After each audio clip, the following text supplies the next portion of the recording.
Okay.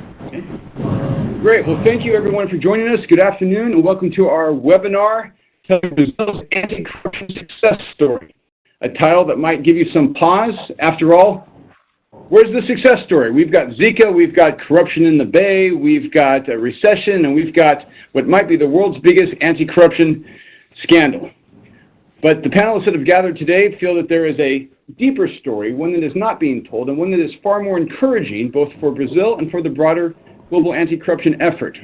Unpacking that story is what we're going to do today. We have a terrific set of panelists. We have Carlos Bruno, who is the Deputy Head of International Cooperation at Brazil's Federal Prosecution Office. You might know that the Federal Prosecution Office has been largely driving Operation Car Wash, the big anti-corruption scandal that we're reading so much about.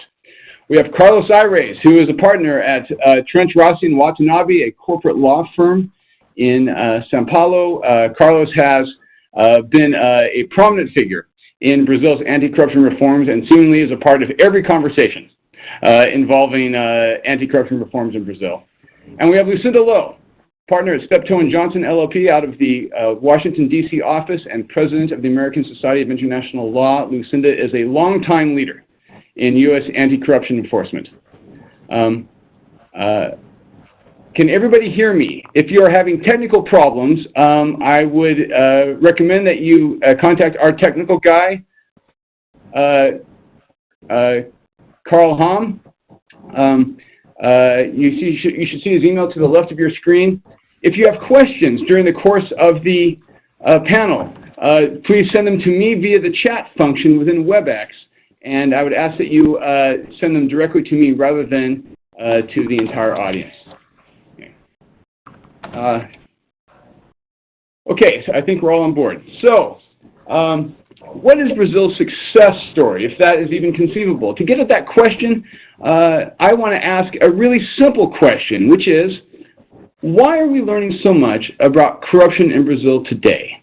Why all these names in the papers? Why all these factual allegations? Why the resignations? Why the indictments and convictions? Why are people going to jail? Any Brazilian on the street would tell you that the corruption's been there for some time. Why all of a sudden are we reading so much about it specifically? It would seem that something has changed in Brazil. That something has changed that would allow these facts to be exposed and people to be held accountable for it. And in fact, something has changed, something really important, not just for Brazil, but for the global anti-corruption movement. There's a success story to be told about anti-corruption reforms, about the rule of law, and maybe even about democracy itself. And just to introduce that story, I would go back at least to 2005, where we saw the beginning of a major corruption scandal in Brazil, a vote-buying scheme called Mensalão, which at the time seemed huge. It's since been dwarfed by what has happened since. And then a couple of things happened. Once Mensalão became foremost in Brazilians' minds, it was in the courts for some time and in the media. Brazil was then awarded the two most expensive mega sporting events in history, the FIFA World Cup and the Olympic Games. Brazil was one of only 3 countries to host these games back-to-back. They were awarded the World Cup in 2007 and the Olympics in 2009. And at about this time, Brazil's economic prospects started to grow a little bit dim as a result of some global economic changes involving commodity prices and arguably some fiscal decisions within Brazil. And so people started growing concerned within Brazil about corruption and about mismanagement.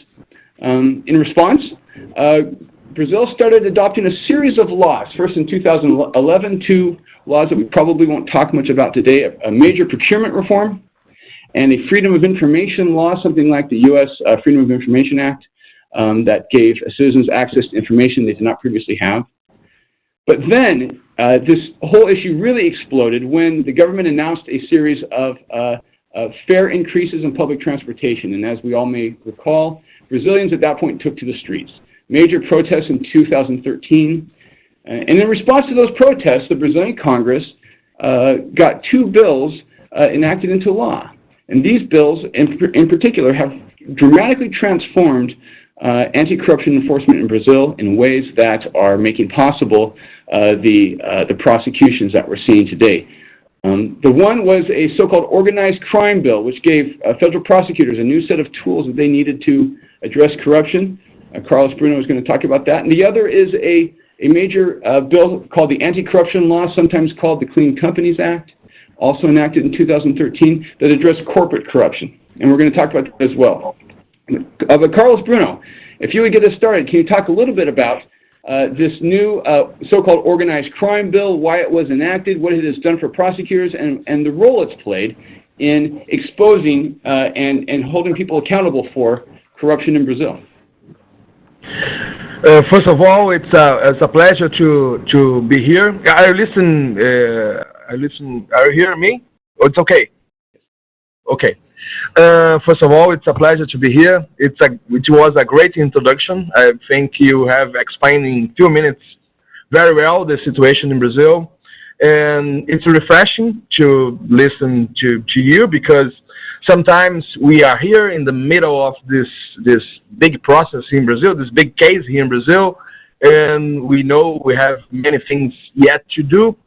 So it's good to hear for an foreign that we are doing some things well, and we are doing a job, and there are situations that are worse in the world in other countries.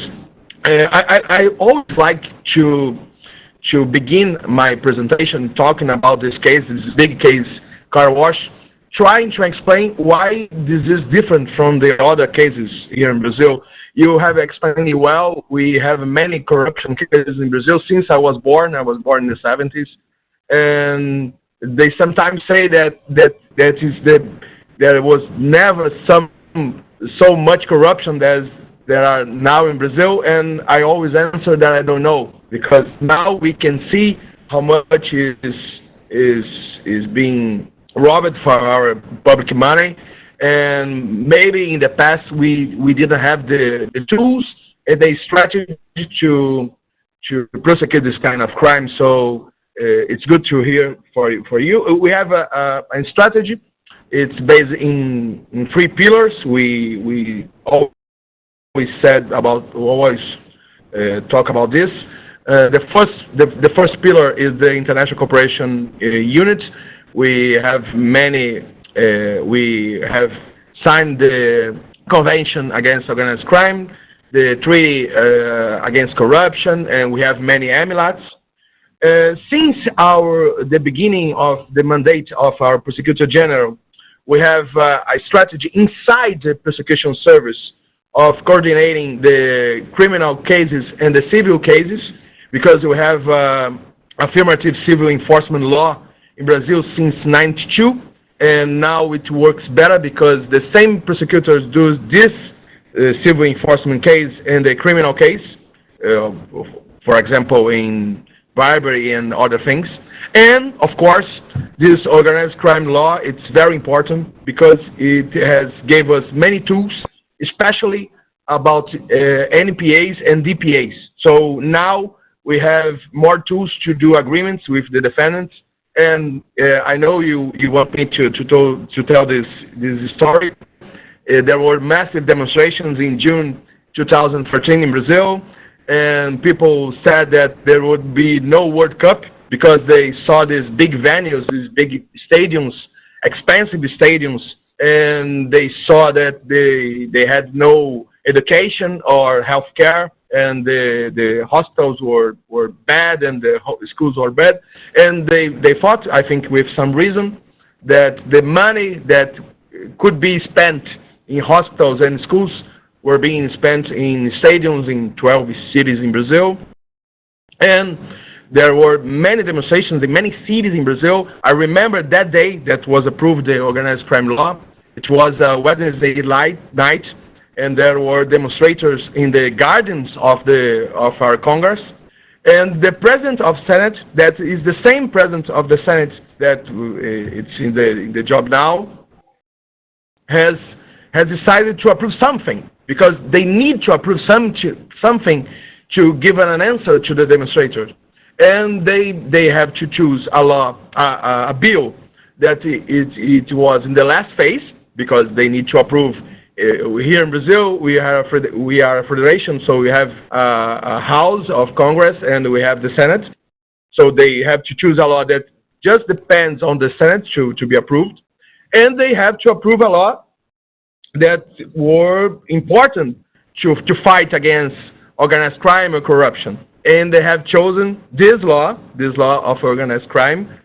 And now the same law that this president of Senate has approved is being used to investigate him and other people. I don't know if he's guilty, but he is being investigated. So it's an irony that the same law that he has made all the effort to approve is the law that is being used in the investigation against him. So yes, we think when our last pillar or our third pillar of this strategy against organized crime is the possibility to have agreements with the defendants, and that's very important because now we can get evidence for these defendants, and we can take back to Brazil the money that is in Switzerland or other countries that they send from Brazil to these countries. And just to give you one information, until 2013, we have taken back to Brazil about 50 million reais of money robbed from Brazil. And now in 2 years, we have got back to Brazil 500 million reais, so 10 times more. So it's very important for us. And I think just to begin our conversation, I know you have questions, our audience have many questions. Just to begin, I think it's important in Brazil as well because that we have free press, free speech, we have judges and prosecutors that are independent. The Federal Prosecution Service is an autonomous agency as well. We have many autonomous agencies here in Brazil, and as you have said, we have a law of access of information, of public information, so we have the transparency here in Brazil. So we can always do better. The Prosecution Service has proposed 10 measures to our parliament. These measures are there, these bills are there to be approved. But I think now we have some ambience, some environment in Brazil that's enough to do our job and to try to prosecute this kind of crime. Yeah, thank you, Carlos. And Carlos, you spoke about the enhanced ability to enter into plea agreements made possible by the organized crime bill. That's going to be a theme that continues through this as Brazil is moving increasingly towards allowing prosecutors, whether criminal or civil or administrative, to enter into these plea agreements. That's going to make enforcement more efficient, and it's going to create a greater deterrent effect. Could you also briefly talk about the obstruction of justice charge, which was made possible by the organized crime bill, and which I understand was central to blowing open the Operation Car Wash investigation? I'd like to talk about the beginning of this operation. I don't know if you know the details. There was this guy, this Alberto Youssef, that he was called a doleiro here in Brazil. He basically he have laundered the money of this kind of bribery, and we have jailed him, and we have forfeited his computers, and we have found in one of his computers one gift that he has given to a director of Petrobras, one of the managers of Petrobras, a car, expensive car here in Brazil. So car wash operation has begun with this. I think about obstruction of justice, we can do better in Brazil. I think we have some instruments, some tools now, but it's not so hard to obstruct justice. I think what's better in Brazil is what you have said about the mensalão. Never in Brazil we have jailed people of high organization, of high level, that robbed money from our government. And with Mensalão, one person called Marcos Valério. Are you listening to me? Because I cannot see you anymore. But I will go on talking. And we have sent this guy, this Marcos Valério, 4 years to prison. 4 years to prison. So everyone in Brazil now is afraid of going to prison the same way as Marcos Valério. So I think that was the main reason to have all these agreements in the car wash case. That's my opinion. Yeah. Okay, great. And we can return to some of these themes. I think they're interesting and important, particularly for the broad world to understand how some of these charges allowed prosecutors to flip witnesses and expose a lot of the facts that made possible the further prosecutions. But Carlos Aires, why don't we turn to you for a moment? Can you tell us about the law that addresses the role of corporations, of the corporate sector in public corruption, and how this new statute is changing practices and attitudes towards compliance and towards the corporate sector's role in enforcement? Okay, thank you, Andy, for inviting to participate. It's a pleasure. I had a technical issue and I did not hear what you said at the beginning, but I'm sure you got it right.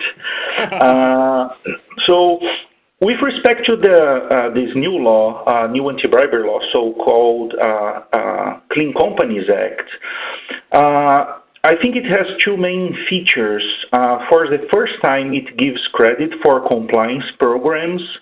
And before this new law, even if a company had a state-of-art compliance program, it would get no credit for it. So before 2013, we would just see companies that were subject, primarily companies that were subject to the FCPA and UK Bribery Act as those that had compliance programs in place, right? And the new law is very harsh.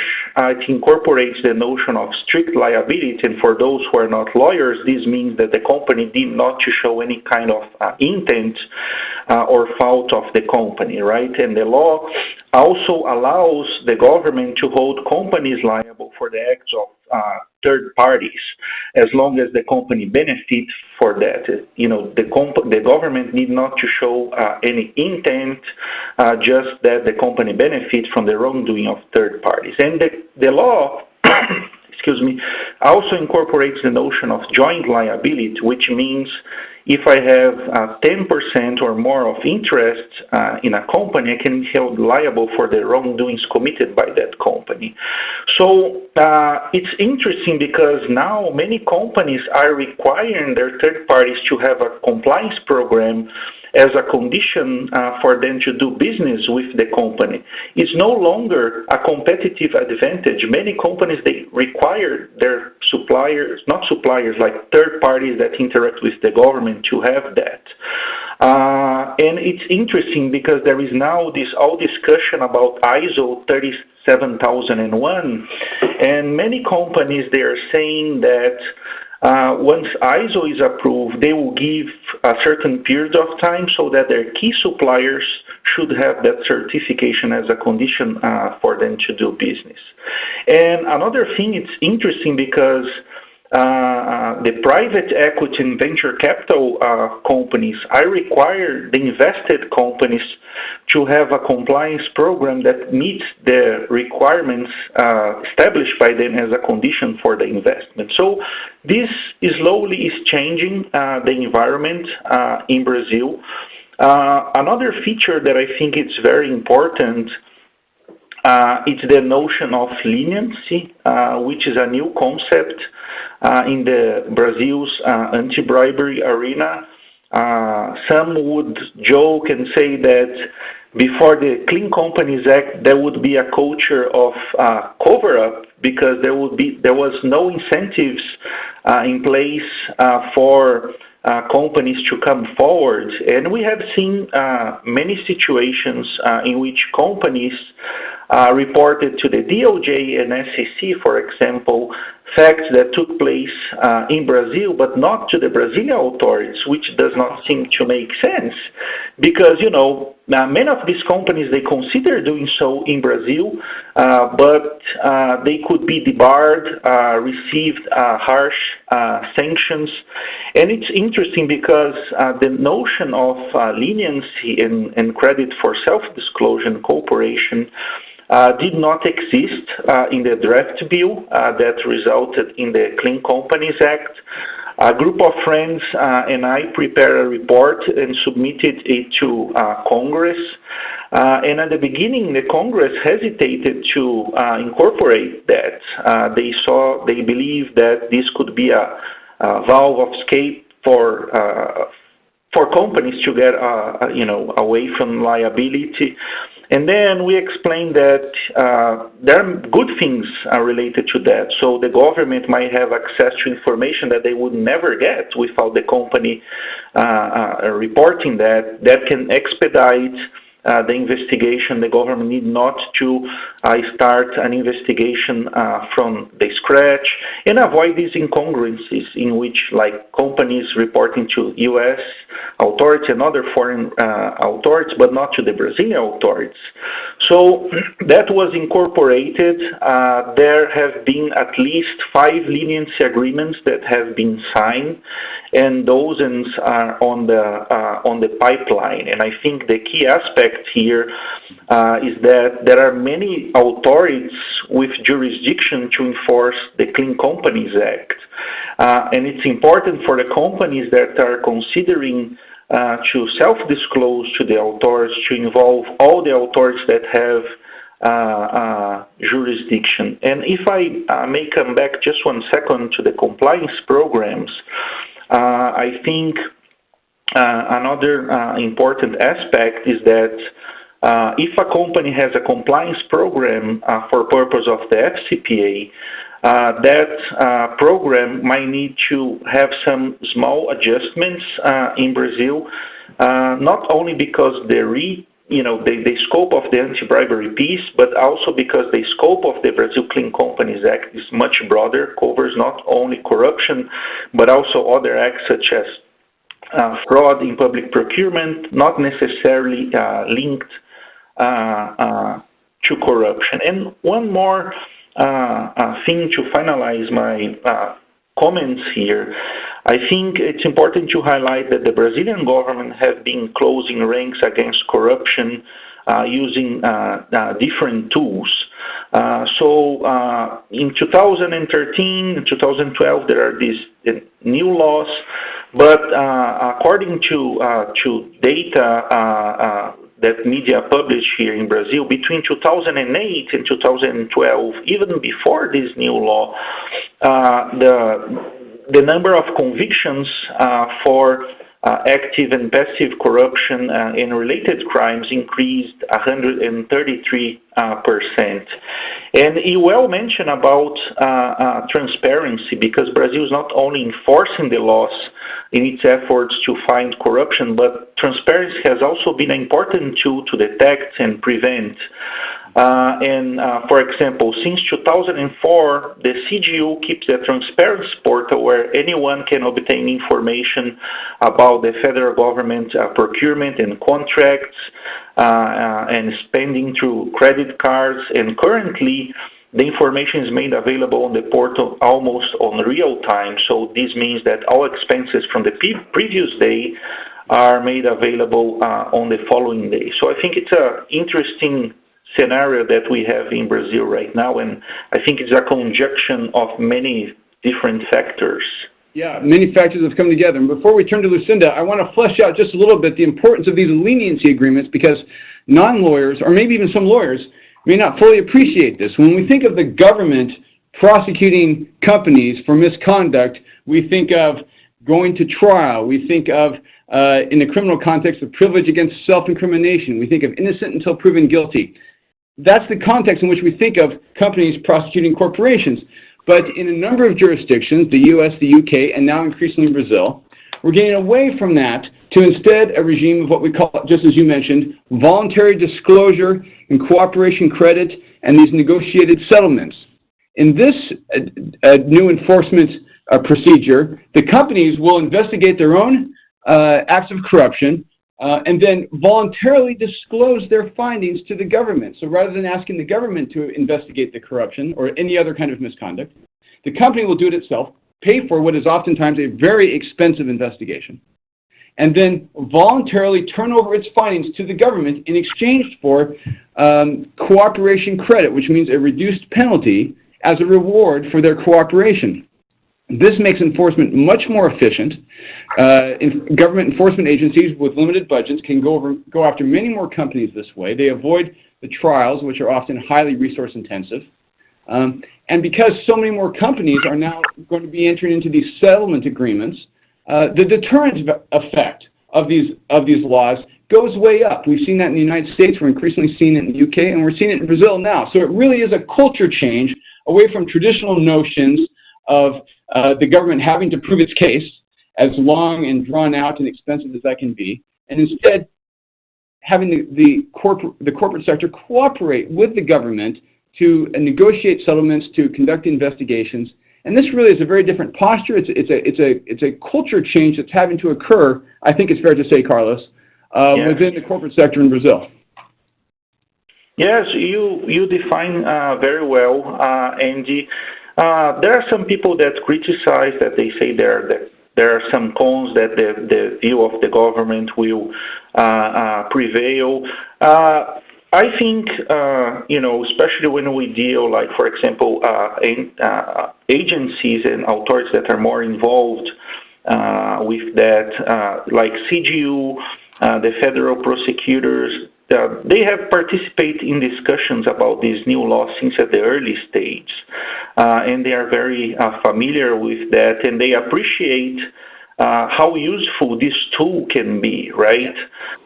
So they are being, at least based on my own experience, very reasonable, and I think that's good. On the other hand, to sign a leniency agreement, the companies have to admit their wrongdoing, right? So I think that in order to consider that step, you mentioned that's important, the level.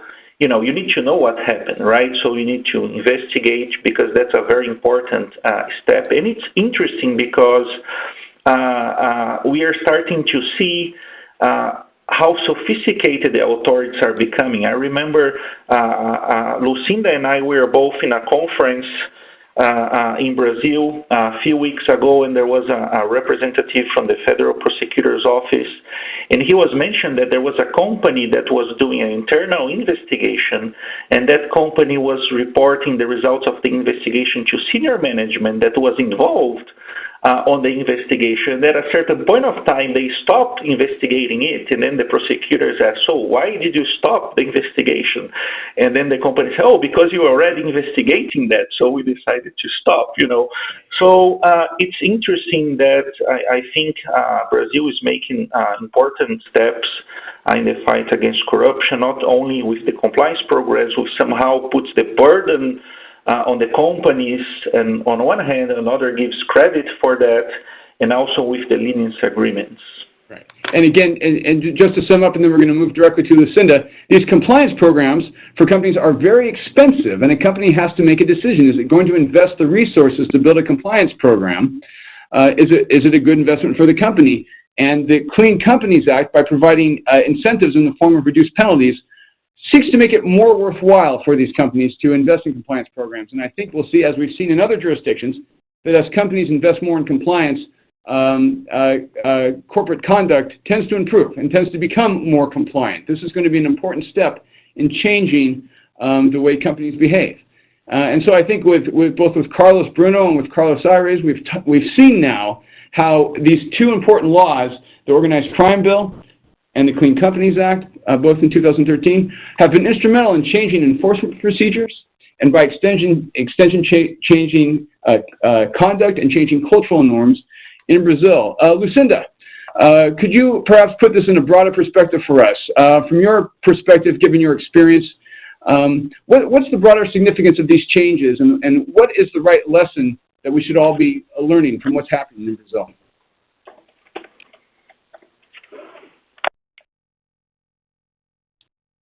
Lucinda, did we lose you? Can you hear me? please. Okay. Yes. Thanks, Andy, and thanks for organizing this event. This is a fascinating discussion. I'm going to speak as someone who has been very involved in the anti-corruption movement globally for a number of years, but also as someone who treats Brazil as my second country, having lived there starting at the tender age of 16 and having been involved personally and professionally for a number of years. So it's been particularly fascinating to see what's been going on, the events we've all been discussing in recent years. Now, to put this in some context, Brazil for some years has been part of what you might call the international anti-corruption movement. It has joined several important international agreements, from the UN, the United Nations Convention Against Corruption, to the OECD Anti-Bribery Convention, and it is also a party to the OAS Convention, which is the first international instrument specifically to deal with corruption. But as we all know, signing a treaty or ratifying a treaty is one thing, and really making that treaty effective is another. And this area of anti-corruption is one that really calls for enforcement, norms to be adopted and enforcement to be effected at the national level. We don't have an international criminal court for corruption. We have national enforcement. And Brazil for a number of years was very strongly criticized by a number of bodies, including the OECD and also non-governmental organizations like Transparency International, because it was felt that it wasn't doing enough enforcement. And I think one thing we've seen, certainly the U.S. experience, with which I'm very familiar, has been that people didn't take our FCPA very seriously until about the mid-1990s, when the first individuals went to jail and we started to see the first big corporate penalties in the multi-million-dollar range. So you need enforcement to make these regimes effective, and that's what's so remarkable about what's going on in Brazil right now. Lava Jato is an enforcement effort of a scale that we've rarely seen before. You can think about Italy and Operation Clean Hands of some years back. You can think about examples in some other countries that have really, turned a country inside out, turned a government inside out. But this is a very large scale enforcement effort. Now, it's domestic corruption with international elements, and I want to make that point very clear. What we're talking about here is transactions with Petrobras, a state enterprise, although it has some shares that are publicly held, that were designed to generate funds through surcharges on contracts and the like, that were intended at the end of the day for the coffers of political parties in Brazil. So that's really what it was and is a domestic corruption scheme. Now, there are many international elements. Evidence is located abroad. Some of the parties who are involved are foreign entities, not Brazilian companies. International cooperation that Carlos Ferreira da Silva is very involved with is a big part of it, and there are transnational elements. But I do want to make the point that it's really a domestic bribery scheme that's being untangled, albeit an enormous one. So there are still people out there who are saying, well, what about foreign bribery? What about transnational bribery? We have Brazilian companies who've been very active, foreign investors, especially before the recession. Some of the companies who are caught up in Lava Jato, for instance, are big internationally. So we're still not seeing much in the foreign bribery arena. That may be a shoe yet to drop with Lava Jato or others. But to my way of thinking, that's not a bad thing, because you can't really totally separate the domestic from the foreign. We've seen that in our own U.S. experience. What the real question is, do you have prosecutors who have the independence, who have the tools? Do you have the political will to follow the money and do what it takes? And I think the Lava Jato team has shown that they can do that, and the tools that they're using can be tools that are equally well adapted to the enforcement of foreign bribery. So this is a very big step. This is a very big step, and it shows the will and the capacity of the Brazilian authorities and the tools. So going back to your initial theme here, this is a rule of law story. What's going on in Brazil today is a rule of law story. They are using legal tools and legal means in order to bring enforcement actions against people who have broken the law. This is not a political process. Now, yes, there is some debate about some of the tools, and I think that's a healthy thing. Judge Sergio Moro is going to be speaking in Washington, D.C. later today, and he and the Supreme Court are in a debate over some of these tools. That's healthy. We have a debate in our country as well. So you don't have to agree with every aspect of Lava Jato to recognize its importance as a development of the rule of law. And you're not going to have, going back to what I said at the beginning, an effective anti-corruption effort without effective enforcement. So this is probably the biggest enforcement activity that's going on in the world today, the most important. There are other countries that are doing things, and I don't mean to not give them due credit, but the scale and the scope and the methods of this are very big. Now, longer term, we need to make it stick, and we've seen this in our own experience in the United States. This is a first wave, albeit a very big one. And yes, there's a lot of efforts going into corporate compliance programs. It takes sustained will in a company to make a compliance program in a complex multinational enterprise really stick and work and be effective over time. So we don't want this to just be a chapter that ends. We want it to be a chapter that really translates into more self-policing by companies, more effective compliance programs, and real changes in the way business is done. So I'm optimistic based on what we've seen. Is it perfect? No, but is it a rule of law story? Absolutely, and it's really important. So why don't I stop there? Lucinda, thank you. And I appreciate your calling attention to the longer term, because it's very easy for people, casual observers, to assume that what we're seeing, as I indicated in my opening comments, in Brazil is evidence of decay or deterioration. Things are getting worse in Brazil.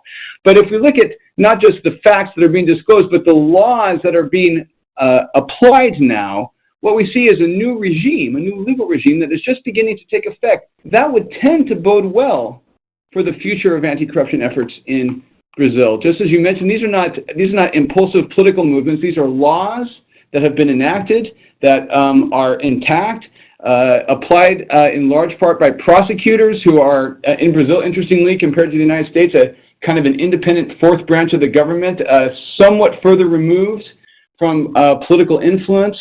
And so I would throw out the argument, and I'd like to hear what the other panelists think about this, that what we're seeing in Brazil is actually evidence that Brazil is on the trajectory towards deterring corruption, towards substantially reducing corruption in government. That this should be an optimistic story, one that is about a new trajectory that Brazil is on. But I would invite anybody to comment on that. Andy, this is Carlos. I totally agree with you. You know, it's not good to have everyday news about corruption, right? And the flip side of that, it shows that there is strong enforcement, right? Well, we see some people that are arrested in Brazil that no one would think about that many years ago. So I think the new legislation is helpful because it fills some gaps and gives the authorities tools to fight corruption. And my feeling is that we are going in the right direction. In the past, what we would see is that Brazil was picking back on the on enforcement action of other countries, right? And now we see, change, right? Other countries are, using evidence that was collected by the Brazilian authorities. So my feeling is that, of course, there is room for improvement, but I think we are moving in the right direction.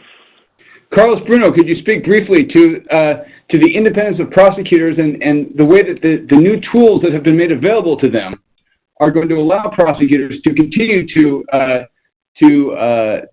prosecute corruption, and in so doing start to create a deterrent effect for corruption generally in government?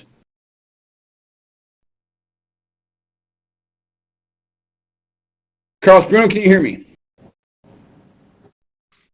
Yes, the last part of your speech I didn't hear because there was a problem. But I have heard the beginning. Okay. If you want me, I can begin to answer, and sure, please. And if there's something left to talk, I can say later.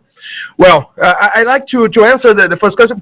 First, I like to agree with my colleagues, the other panelists. I think Carlos is right about the compliance in the anti-bribery law, and Lucinda has a good view of the situation in Brazil, and it's good to hear from her because he has this big view of the world, of the history of the anti-corruption program. So I'm glad to always to hear her opinion, but I'm really not so optimistic about Brazil. It's not that I'm not. I can see the what we have done, but we have to think that during the Mansalon judgment in the Supreme Court, they were doing these crimes of the car wash case. So I think it's a historical process in Brazil. I think, of course, we have an institutional design that's better than before, and it's interesting for me, for a Brazilian person, to listen that in the United States you have all this kind of going forward and going back in this kind of fighting corruption, because I think our system is I intend to Brazil to emulate the judicial system of the United States. It's not for coincidence that we're doing this kind of thing in settlement, doing agreements in criminal cases. We saw the American movies, and we have studied in the United States.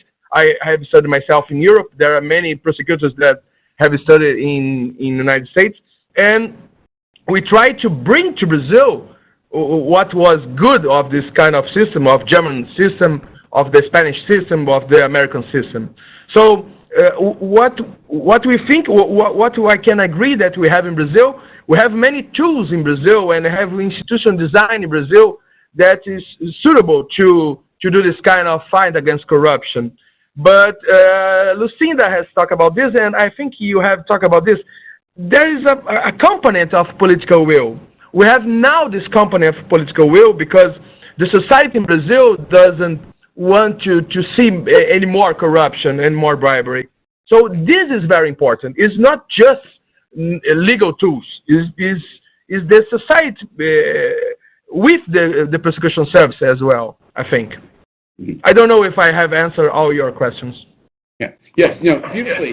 And Lucinda, if I could ask you to comment on that as well. The political will piece is important. It's often said in international anti-corruption circles, casual observers of these issues will say that there are places in the world where corruption is cultural, and because it's cultural, you can't expect to make inroads in reducing corruption. And there might even be certain prejudices out there in the world concerning Brazilians and their attitudes towards corruption. But it's important to note that these laws were enacted in response to Brazilians protesting in the streets, objecting to the corruption in their own government. This is not a case of people being tolerant of or indifferent to, much less approving of corruption. This is a case of people protesting corruption, and in response, governments enacting these laws that have now been used to address systemic corruption. Lucinda, would you care to comment on that theme? Sure. Look, corruption is a complex mix of things, and I'm a lawyer, but corruption humbles me as a lawyer because you can't just pass a law and change human behavior. I mean, corruption is really, especially public corruption, is a product of political, social, cultural, economic, all sorts of things. So in Brazil, I think what I have observed is a societal change and is a deepening of the understanding of the impact that corruption has on societies. I was in Brazil, as it happened, for those protests that took place in 2013, and people took to the streets in 100 Brazilian cities, and it was because they recognized the link between paying 10% more to build a stadium that might become a white elephant, and the lack of basic services for the people that many perceived, whether it was in education or transportation or health, as you mentioned. And I think my hat is off to the Lava Jato prosecutorial team, because they have understood that public support is a key part of what has allowed this process to keep on going, and they can describe it better than I can, but I think there's been a transparency and a communication strategy that's accompanied the whole prosecutorial effort with that goal of making sure people understand what's going on and will therefore continue to support it. That's been very important. So I think Brazil is in the midst of a cultural change. I agree with Carlos da Silva that this is never linear and smooth. And our own experience in the U.S. is that sometimes you go one step forward and two steps back. But you have to look over time, and this is not easy. I'm not saying that the path is going to be just a nice little glide path for Brazil. I would expect not. It's too big. It's too complicated a country. But at the same time, these are really important early steps, and there are broader changes that are supporting them. And I appreciate that, Lucinda. And critics, and you probably encounter this, we probably all do, critics of the anti-corruption movement will tend to say, you're never going to eliminate corruption from the world. To which my response is, you're right, we're not, any more than murder prohibitions are going to eliminate murder from the world. Criminal law does not eliminate the misconduct. It deters the misconduct, it reduces the misconduct. And so the realistic goal of all this is not some pie-in-the-sky idea that we're going to have some kind of perfect utopian corruption-free government, but that we will be able to deter corruption, we'll reduce it, and when instances of corruption are exposed, they'll be prosecuted and people will be held accountable. And if that is the goal, Brazil is well on its way, I think it's fair to say. And it's a shift that has occurred on a cultural level, on the legal level, in terms of enforcement practices, it's been a shift. We have a question from one of the attendees who's asked about, and perhaps Carlos Bruno, this question is for you, has asked about the information sharing between Brazil and Switzerland and whether international cooperation is going to be an important feature of anti-corruption enforcement moving forward. Carlos Bruno, if you would like to speak to that, and perhaps Lucinda, you would as well. Yes, yes, it's very important. Switzerland is a great partner in the international cooperation. They have done. They have limitations, of course, of legislation. It's not all the crimes that they can do the mutual the cooperation, the send information, but they send a lot of information about bribery. Of course, helps that we have this kind of agreement with the defendants, with some defendants, because without the information about the accounts in Switzerland, that would be impossible to have this cooperation with Switzerland. But when we have this information, they are incredible to us. They are trying hard to change the perception about Switzerland, about the bank system in Switzerland. So they are a great partner and one of our best partners. And of course, we have some problems with some countries in the world, but like Switzerland, we have probably nothing better in cooperation. But I can say that in general, the countries are helping us to do this job. And just to answer the other question, because I think the same as Lucinda, that car wash is mainly a domestic case. But the Petrobras case is mainly a domestic case. But we have some cases of foreign bribery, and we are beginning to investigate. The other countries are beginning to investigate. I can talk details now because there are, of course, we have this investigation. It's important for them to be secret now, but we are beginning to do this kind of job. It's not the most important thing now, but we are doing this kind of job as well. Mm-hmm. Lucinda. What Carlos says, of course, he's in the middle of it, so you need to listen to what he says carefully.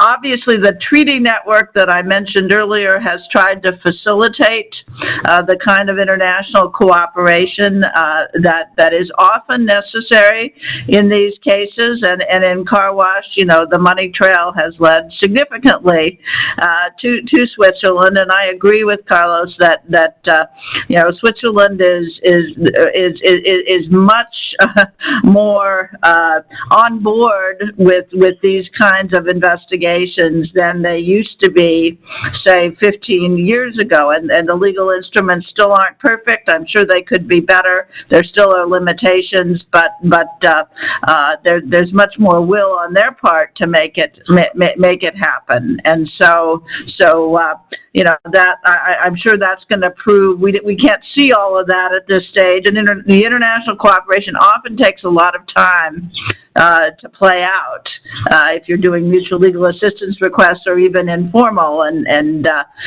So we can't see it all. But my guess is 5 years from now, when we're looking back on Lava Jato, we're going to see that it's really a significant piece here. It's worth noting that just as Brazil is in the midst of a transition now, culturally and legally, so is the international community, so are some of what you would otherwise think of as the more developed countries. I mean, if we were to make a list of the countries that are changing most quickly right now on corruption, I think Brazil and Switzerland would both be near the top. Switzerland's attitudes towards banking secrecy are changing a lot. Its cooperation in the FIFA investigation, I think, is important.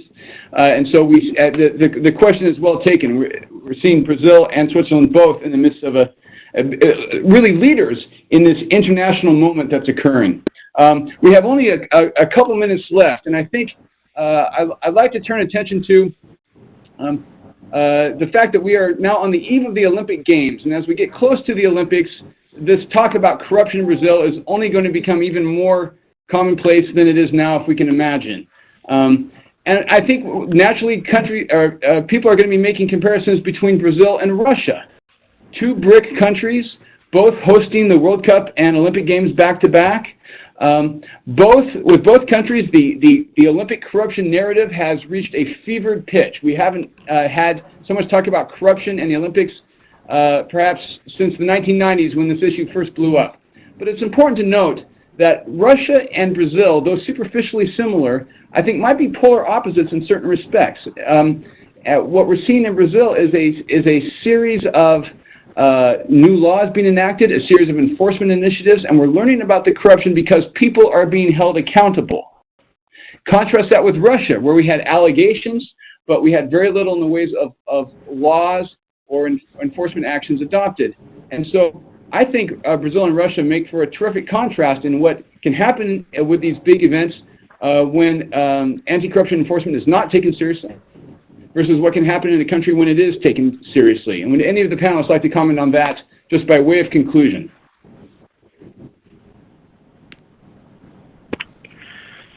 I agree with what you said, Andy, and I think especially for those that do sponsorship in the context and entertainment in the context of the Olympics, CGU issued a regulation on May 6 this year, which prohibits public officials from accepting invitations to entertainment events, such as concerts,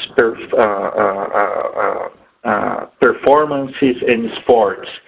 And although these regulations do not refer specifically to the Olympics, I think their timing and scope just ahead of the games should make hosting companies pay close attention to them. So just one point that I wanted to highlight as we're talking about the Olympics. Mm-hmm. Okay. Anyone else who wants to talk about perhaps how we ought to be talking about Brazil in relation to the Olympic Games and corruption as that narrative starts to take shape here in the next couple of weeks? Maybe I can talk a little. I have a lot of information, of course, some things I cannot say, but you have this feeling in the Federal Prosecution Service, if I can give you a good news, that there were less bribery in the construction of the Olympic venues than the World Cup. So I think all this process of car wash during the construction of the Olympic venues, I think it has helped because we have much less information about this kind of thing. The main issue, the main crime issue now in Brazil about the Olympic Games is about terrorism, about our preparation for this. But there are not many information about bribery in this case. I don't know if we have more in the future, but until now, not many things. So I think that's good news. Well, we shall see, and perhaps that's a fitting conclusion, as it might be taken as evidence that norms and practices are in fact starting to change in Brazil. We are out of time. Maybe. I'd like to thank the panelists. I'd like to thank the attendees. I regret that there were a couple questions that were asked there at the end that we did not get to address. If you'd like to discuss those further, feel free to email me, aspalding@richmond.edu. You can find that on the internet. I'd like to continue the conversation. This is an exciting moment for Brazil, and I hope the world comes to see it for what it really is. Thank you again, everyone. Take care.